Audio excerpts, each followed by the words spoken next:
Tatawagan po natin sa harapan si Ginoong Nelson Mero para sa isang pambungad na remarks.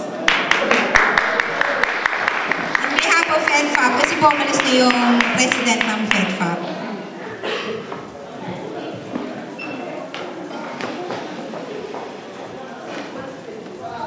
Thank you, Joy. Hindi po ako dapat nandito, yung presidente po ng FEDFAP.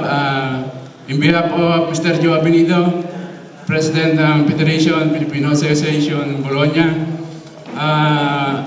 nagpapasalamat po ang buong pamunuan kasama ang Laguna Friends Association sa mga organizer na bumuo ng Concert for a Cause na ang layunin ay matulungan ang mga kababayan natin sa Bulacan na sinananda ng bagyo. Mabuhay po kayo, maganda po naging layunin nyo at sana suportahan po natin sila. Maraming salamat po.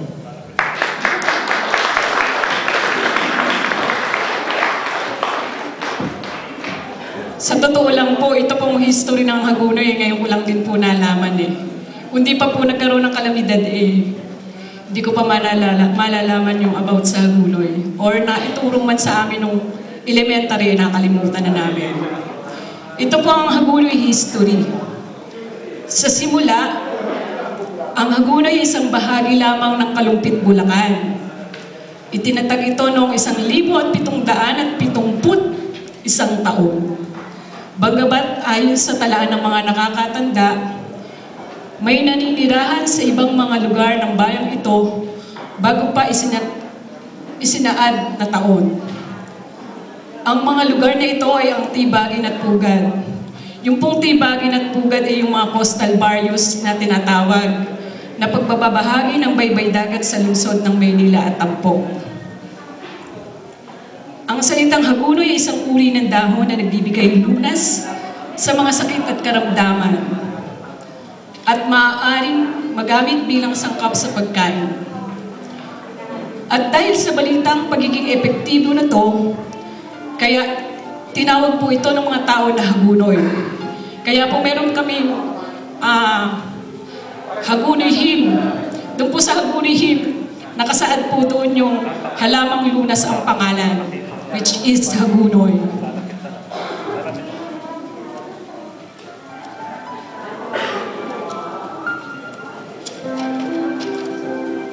Ang bayan po ito ay binubuo ng 26 na baryo. At ang 19 na baryo ay pinangalan pagkatapos ng mga banal. Katulad po ng Santa Cruz, San Roque, at Santa Elena.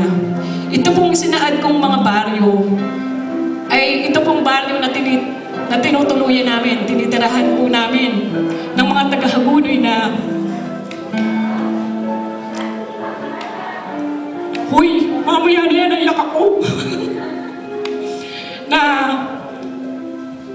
kung saan po kami nakatira. Yung pong mga nag-organize nito ay mga taga Santa Cruz, San Roque, Santa Elena.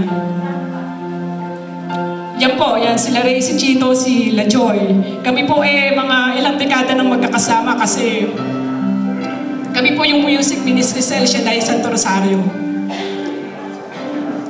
Sa bawat baryo at sa kabayanan, ginaganap ang taunang piyesta bilang pagpaparangal sa kanilang patron. At higit sa lahat, masasalamat rin sa buong may kapal sa mga biyaya at pagsubok sa isang taong nagdaan. Ang pangunahing hanap buhay po ng mga taong taga-Hagunoy or Hagueños ay ang pamamalaisdaan, pangingisda at pagtatanim ng palay at ng iba't ibang uri ng gulay. Kaya po, kung pupunta po kayo sa Hagunoy, nandoon po yung mga preskong sumpo, alimango, bangos. Kaya nga lang po ngayon, wala na po noon kasi tinangay na ng baha. Ang mga tao po sa Hagunoy ay kilala sa napakamagiliw sa mga panauhin, lalo na po sa piyesta.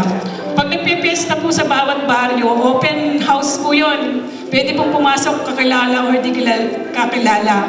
Pero ewan ko lang po ngayon kung applicable pa yun or ginagawa pa yun kasi sa hirap po ng buhay marami ng mga pumupuslit or hindi namin kilala. Pero yun po yung panahon ng araw.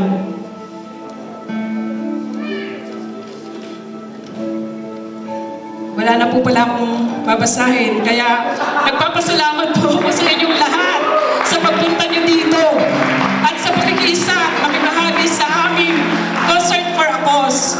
At isang malaking bagay po sa amin at sa kanila na tutulungan po natin na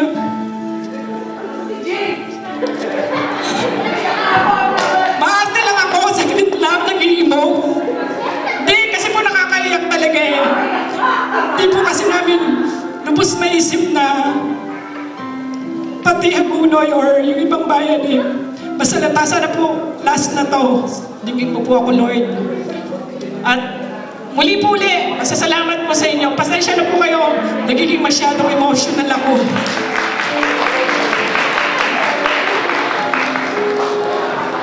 And the winner is... talaga naman nakakaiyak ko dun eh. Oh. Teary-eyed ako. Kaya lang binigilan ko. Kasi baka pa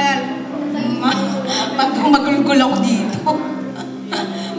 So, ang kakanta naman po ngayon ng Hagunoy Im, Jing.